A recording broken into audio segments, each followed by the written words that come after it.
To us, the ashes of our ancestors are sacred, and their resting place is hallowed ground.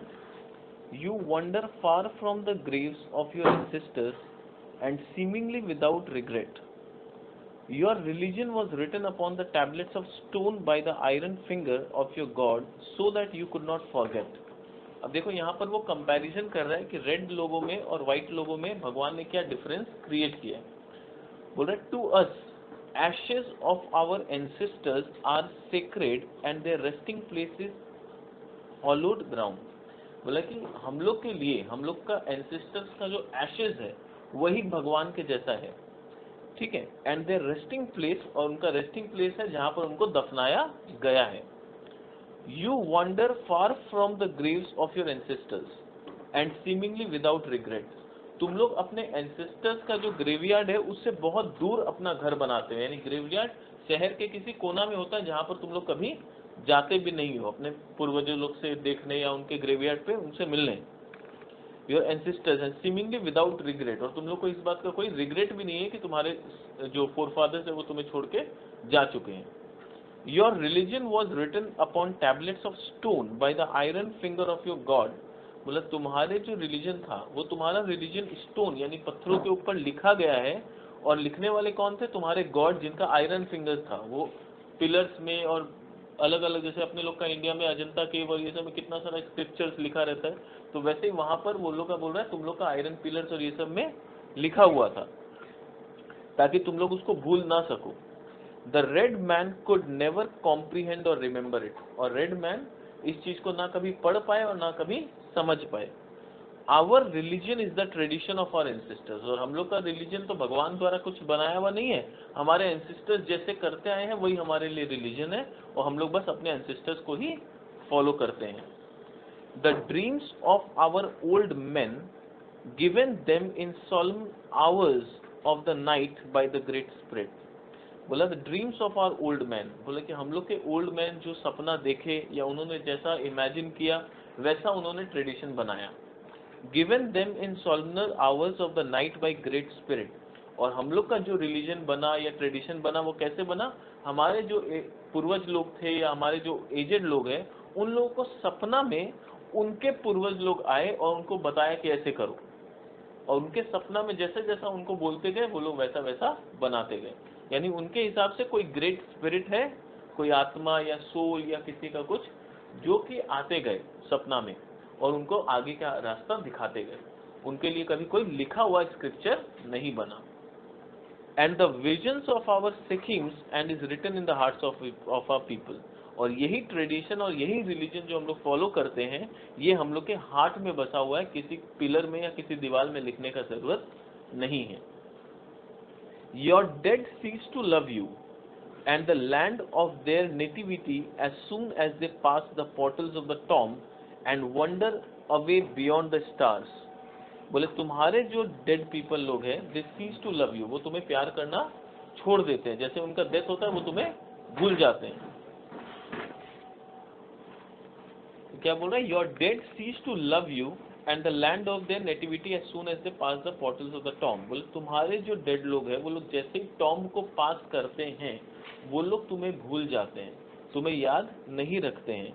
And wonder away beyond the stars, और beyond the stars wonder away करते हैं। मतलब wonder away मतलब कि beyond the stars वो लोग चले जाते हैं और उसके बाद तुम्हारे साथ उनका कोई कनेक्शन नहीं है। They are soon forgotten and never return, और तुम लोग भी उन्हें भूल जाते हो और वो लोग कभी सपना में भी तुम्हें दिखाई नहीं देते।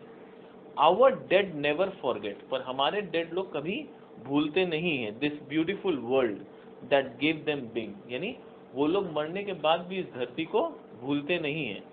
दे still love its verdant valleys, its murmuring rivers, its magnificent mountains and squid-stirred vales and vibrant-lined lakes and bays, and every yearn to tender fond affection over the lonely-hearted living।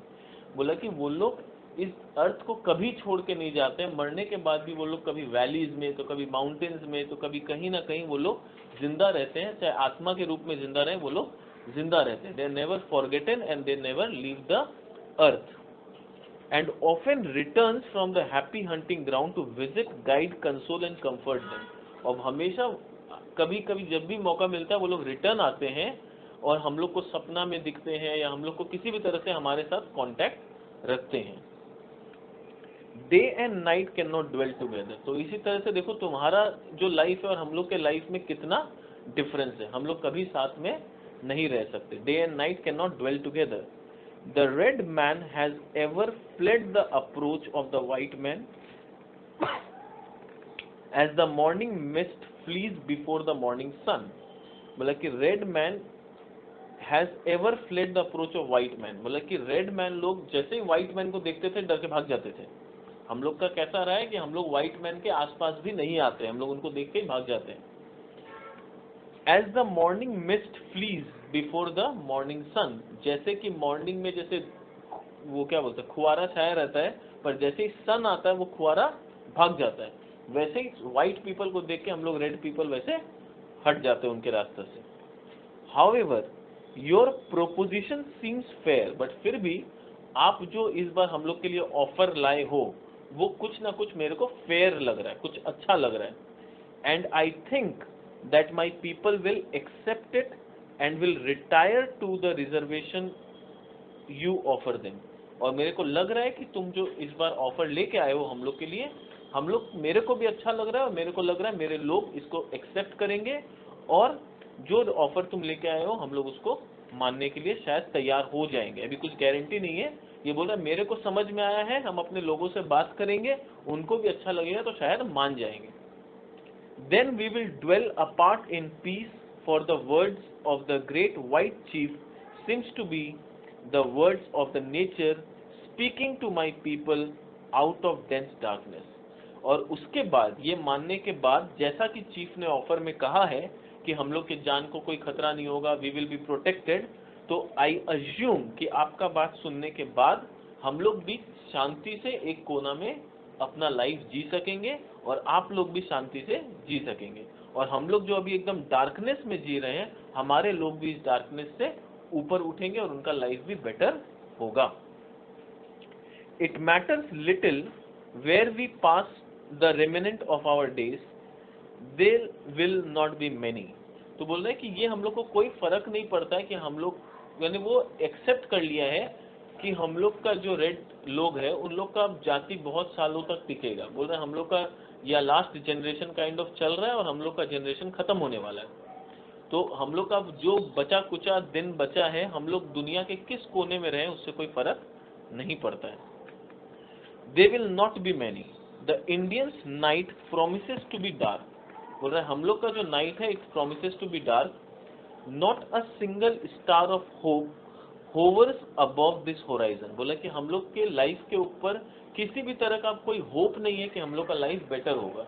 बस यही है जितना बचा कुचा दिन है हम लोग का, वो शांति से हम लोग जी लें और अच्छा से जी लें। हम लोग का डेवलपमेंट के बारे में अब स्कोप नहीं है। Sad voiced winds moan in the distance, grim fate seems to be on the red man's trial। बोला कि ग्रिम फेट यानी हम लोग का किस्मत एकदम डूबा हुआ है, ग्रिम है यानी सैड है, और हम लोग का डेवलपमेंट के बारे में तो सोचना अब भूल ही जाओ। मतलब कि we can not think of anything better for red Indians. And wherever we will hear the approaching footstep of his fell destroyer and prepares totally to meet his doom, as does the one do that hears the approaching footsteps of hunter। बोल रहा है grim fate seems to be on the red man's trial and whenever he will hear the approaching footstep, और जब भी approaching footstep, जब भी तुम्हारे पैरों का कदम सुनाई देगा, of his fell destroyer, जिसको तुम लोगों ने हमारा पूरा जाति को डिस्ट्रॉय किया है, और भले ही हम लोग में एक सलाह मशवरा हो जाए और शांति हो जाए, फिर भी तुम लोग का स्टेप्स देख के हम लोग अपने आप को मेंटली प्रोटेक्ट करने का कोशिश करेंगे, जैसे कि एक जानवर अपने आप को प्रोटेक्ट करने का कोशिश करता है जैसे ही वो हंटर का फुट स्टेप सुनता है।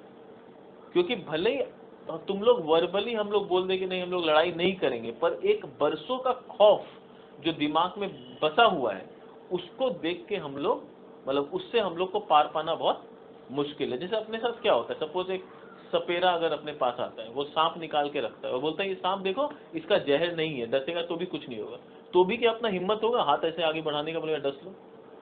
क्योंकि बचपन का एक डर जो बसा हुआ है सांप को लेके मन में, वो हिम्मत नहीं आने देगा, उसके बोलने पे भी अपना हिम्मत नहीं होगा कि अपने हाथ को आगे करे। तो वही बोल रहा है कि हम लोग का ये जो डर है वाइट्स को लेके, ये आज का डर नहीं है, ये जनरेशंस का डर है और इसको निकलने में टाइम लगेगा। ये डर एक बार में खत्म नहीं होगा।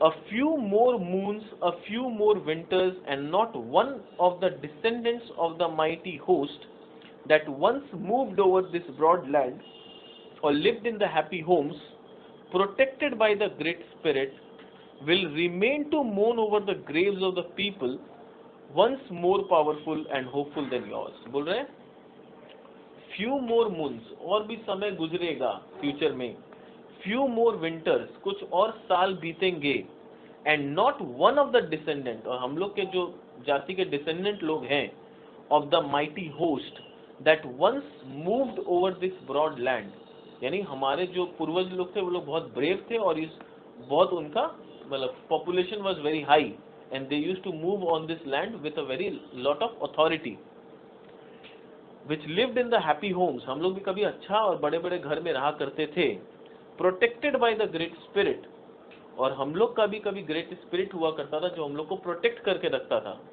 विल रिमेन टू मोर्न, पर हम लोग आज दुखी हैं और हम लोग दुखी ही रहेंगे, over the graves of the people once more powerful and hopeful than yours, यानी हम लोग अपने पूर्वज के ग्रेव्स के पास जाके आज भी रोते हैं, फ्यूचर में भी रोएंगे उन पूर्वज के ग्रेव जो कि कभी तुम्हारे से ज्यादा ताकतवर थे, पर आज हम लोग तुम्हारे से ज्यादा ताकतवर नहीं है। But why should I mourn at the untimely fate of my people? But बोला कि मैं अभी से क्यों रोऊं, फ्यूचर में तो दिख ही रहा है क्या होने वाला है, बट अभी से उसका शोक मनाना सही नहीं होगा। Tribe follows tribe and nation follows nation like the waves of the sea, बोला जैसे एक ट्राइब खत्म होता है दूसरा ट्राइब आता है, दूसरा खत्म होता है तीसरा आता है, तो ट्राइब फॉलोज ट्राइब, जैसे नेशन फॉलोज नेशन, जैसे कि एक कंट्री है वो कंट्री का पॉपुलेशन बढ़ जाएगा उसका कैरेक्टर चेंज हो जाएगा, फिर वो कंट्री में उसका खत्म, जैसे इंडिया का अगर अपने हिस्ट्री पढ़े तो पहले गुप्ता था, फिर चोलाज आया, मौर्याज आया, फिर मुगल्स आया, फिर ब्रिटिशर्स, तो क्या हो रहा है, नेशन फॉलोज नेशन, चेंजेस होते जा रहा है पॉपुलेशन स्ट्रक्चर में, लोगों के रहन सहन में। तो बोल रहा है ये हिस्ट्री गवाह है इसका कि एक ट्राइब आएगा दूसरा ट्राइब जाएगा। तो आज पहले हम लोग पावरफुल थे, हम लोग यहाँ पर राज करते थे, हम लोग का पॉपुलेशन धीरे धीरे अब खत्म हो रहा है, तुम लोग आ रहे हो, अब तुम लोग भी कुछ सालों तक यहाँ राज करोगे, फिर तुम्हारा भी ट्राइब धीरे धीरे खत्म होगा, कोई और ट्राइब आएगा। तो this is a part of nature, it is the order of nature and regret is useless, बोला ये नेचर का ऑर्डर है और इसको लेके हमें कभी रिग्रेट नहीं करना चाहिए। योर टाइम ऑफ डीके में बी डिस्टेंस, हो सकता है कि तुम्हारा ट्राइब को डीके होने में भी समय है, बट इट विल श्योरली कम, पर डीके एक दिन होगा जरूर। ठीक है, जैसे हम लोग जाते हैं, हर इंसान आता है कुछ साल जीता है मरता है, फिर नेक्स्ट जनरेशन आता है वो बड़ा होता है वो मरता है, तो it's a part of nature. बस ये है जो अभी यंग है उसके मरने में समय है, जो ओल्ड हो चुके हैं उनके मरने का समय नजदीक है। तो वैसे ही तुम्हारा ट्राइब अभी यंग है, तुम्हारा ट्राइब को खत्म होने में शायद समय लगेगा, हम लोग का ट्राइब का ओल्ड एज आ चुका है, तो हम लोग का ट्राइब अब खत्म होने के कगार पर तुम्हारा भी एक दिन खत्म जरूर होगा।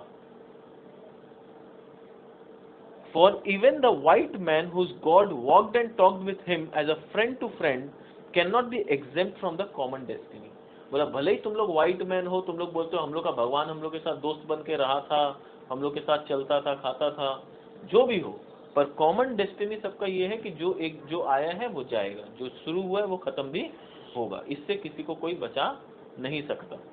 We may be brothers after all, we will see, और हम लोग फ्यूचर में ब्रदर हो सकते हैं, बट वो देखा जाएगा, अभी कुछ बोला नहीं जा सकता।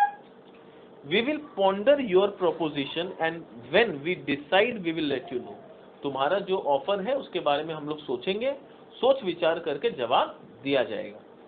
But should we accept it, I here and now make this condition that we will not be denied the privilege without molestation of visiting at any time the tombs of our ancestors, friends and children. बोल रहा है कि पर हम लोग क्या accept करें? तो बोल रहा है आज हम पहले ही आपको ये कंडीशन बता देते हैं, आपका ऑफर अगर हम लोग एक्सेप्ट कर भी लेते हैं तो उसमें ये कंडीशन कभी नहीं होना चाहिए कि आप अपने पूर्वज के टॉम्ब को विजिट नहीं कर सकते या उनके ग्रेवयार्ड पे नहीं जा सकते। हम लोग ये नहीं मानेंगे। हम लोग अपने पूर्वज के टॉम्ब को विजिट करेंगे, उनके ग्रेवयार्ड को भी विजिट करेंगे, जब हम लोग का मन होगा तब विजिट करेंगे। इसमें आप रोक टोक नहीं लगा सकते, ठीक है। Every part of this soil is sacred in the estimation of my people. बोला कि इस सॉइल का हर कंकड़ हम लोग के लिए बहुत सेक्रेड है, बहुत होली है। Every hillside, every valley, every plain and grove has been hallowed by some sad or happy events in the days long vanished. बोला कि इस शहर में या इस देश में हमारे पूर्वजों ने राज किया है और इसका एक एक कोना हम लोग के लिए कुछ इवेंट्स का मेमोरी क्रिएट करके रखा है, हमारे एंसेस्टर्स का। तो इससे दूर होना पॉसिबल नहीं है। हम लोग अपने एंसेस्टर्स के टॉम्ब को जरूर विजिट करेंगे। Even the rocks which seem to be dumb and dead as they swelter in the sun along the silent shore thrill with memories of stirring events connected with the lives of my people. बोला जो पत्थर लगता है, जो लगता है कि it is a stone, ये डेड है, वो हम लोग के लिए वो पत्थर भी डेड नहीं है, कि उस पत्थर में भी हमारे किसी न किसी एंसेस्टर्स ने अपना हाथ रखा है और वो हाथ रखने से वो पत्थर का भी हमारे लिए बहुत इम्पोर्टेंस हो गया है। We give importance to even the stone on which someday maybe our ancestors had touched them. Thrill with memories of stirring events connected with the lives of my people, and the very dust upon which you now stand responds more lovingly to their footsteps than yours. बोला कि यहाँ का हर एक मिट्टी भी जिस पे अभी तुम खड़े हो, वो मिट्टी भी हमारे एंसेस्टर्स लोग को ज्यादा रेस्पेक्ट देता था, हमारे एंसेस्टर्स लोग का बात ज्यादा सुनता था जितना कि तुम्हारा बात नहीं सुनता है। यहाँ पर मिट्टी का में भी बात होगा कि हमारे एंसेस्टर्स लोग जब यहाँ पर खेती करते थे तो उसमें ज्यादा अच्छा फसल उगता था compare to what you people do, क्योंकि मिट्टी भी हम लोग को ज्यादा अच्छा दोस्त मानता था ना कि तुम लोग को। Because it is rich with the blood of our ancestors. बोला कि ये मिट्टी हम लोग का बात क्यों ज्यादा सुनता है, क्योंकि इस मिट्टी में हमारे एंसेस्टर्स लोग का खून मिला हुआ है, तो वो हम लोग का बात ज्यादा सुनते हैं ना कि तुम्हारा। And our bare feet are conscious of the sympathetic touch. और हम लोग जब बिना चप्पल या जूता पहने उस मिट्टी पे चलते हैं तो हम लोग उनके टच को फील कर पाते हैं उस मिट्टी के। Our departed braves, fond mothers, glad, happy-hearted maidens, and even the little children who lived here and rejoiced here for a brief season will love these somber solitudes, and at eventide they greet shadowing returning spirits. बोला कि हमारे चाहे वो mother हो, चाहे वो sister हो, चाहे वो कोई भी हो, मतलब बच्चा, छोटा से छोटा बच्चा भी जो यहाँ पर कुछ दिन के लिए भी रहा है, वो अपने एंसेस्टर्स के साथ कनेक्टेड है और वो हर समय अपने एंसेस्टर्स के साथ, मतलब वो सॉलिट्यूड में भी, जब वो सॉलिट्यूड में रहता है, बोला कि we love the sombre solitudes and eventide they greet shadowy returning spirit. बोला कि जब हम लोग टॉम्ब में जाते हैं वहां पर सॉलिट्यूड यानी लोनली फील नहीं करते हैं। लोनली प्लेस में भी हम लोग को लगता है कि हमारे एंसेस्टर्स हमारे साथ हैं, and we don't feel lonely and we feel that our ancestors are returning back in their spirits. And when the last red man shall have perished, बोला जब आखिरी red man मर जाएगा, and the memory of my tribe shall have become a myth among the white men, these shores will swarm with the invisible dead of my tribe. And when your children's children think themselves alone in the field, the store, the shop upon the highway, और in the silence of the pathless would, they will not be alone. बोला कि आज हम लोग का tribe खत्म होने वाला है, एक दिन हम लोग का ट्राइब पूरा खत्म हो जाएगा और उसके बाद जब तुम्हारा फ्यूचर जनरेशन आएगा उनको पता भी नहीं होगा कि कभी कोई रेड पीपल लोग यहाँ बसते भी थे। और उस समय क्या होगा, तुम लोग को लगेगा कि यहाँ पर हमेशा से हम ही लोग का राज है और हम ही लोग बसते हैं। और वहां पर जब तुम्हारे चिल्ड्रन के चिल्ड्रन कभी रास्ता में अकेले होंगे, उनको लगेगा कि वी आर लोनली, नहीं, even they will not B lonely, वहां पर भी हम लोग का स्पिरिट जरूर मौजूद होगा। Even they will not be alone, and all the earth there is no place dedicated to solitude. बोला अर्थ में ऐसा कोई भी कोना नहीं है जहाँ कोई भी इंसान कभी भी अकेला है, वहाँ जरूर हम लोग का स्पिरिट पाया जाएगा. At night, when the streets of your cities and villages are silent, and you think them deserted, they will throng with the returning host that once filled them, and still love this beautiful land. बोला कि रात के समय जब तुम्हारा street empty हो जाएगा, village एकदम साइलेंट हो जाएगा और तुम्हारे को लगेगा कि यहाँ कोई नहीं रहता, यहाँ पर पूरा डेजर्टेड हो चुका है, तो भी they will throng with the returning host that once filled them. तो उस समय भी हमारे एंसेस्टर्स का हमारा स्पिरिट वहाँ मौजूद होगा. We will throng with the returning host that once filled them. और वो लोग जो कि एक समय यहाँ पर असली में रहा करते थे, अब वो वहाँ पर स्पिरिट बन के रहा करेंगे. And still love this beautiful land. और इस ब्यूटीफुल लैंड को उस समय भी इतना ही प्यार करेंगे जितना हम लोग आज रहते वक्त करते हैं. The white man will never be alone. White man कभी भी अकेला नहीं होगा. Let him be just and deal kindly with my people, for the dead are not powerless. Dead, did I say? There is no death, only a change of world. तो वो क्या बोल रहा है, चेतावनी दे रहा है. मतलब एक तरह से बोल रहा है हम लोग भूत बन के तुमको डराएंगे. ठीक है, इनडायरेक्टली ये बोल रहा है. हाँ, तो ये बोल रहा है कि अगर हम लोग अगर हम लोग को अब जो नया तुम लोग का राज आया है, हम लोग को अच्छा से रहने दो और हम लोग के साथ काइंडली बिहेव करो, वरना जब हम लोग पूरी तरह से खत्म हो जाएंगे. For the dead are not powerless. ये मत सोचना कि मरने वाले के पास पावर नहीं होता, क्योंकि मरता कभी कोई नहीं है. खाली क्या होता है, there is a change of world. हम लोग इस वर्ल्ड से खत्म होके भूतों की दुनिया में चले जाएंगे और फिर भूत बन के तुम लोग को डराएंगे, बस छोड़ेंगे नहीं तुम लोग को. ठीक है, this was all about this.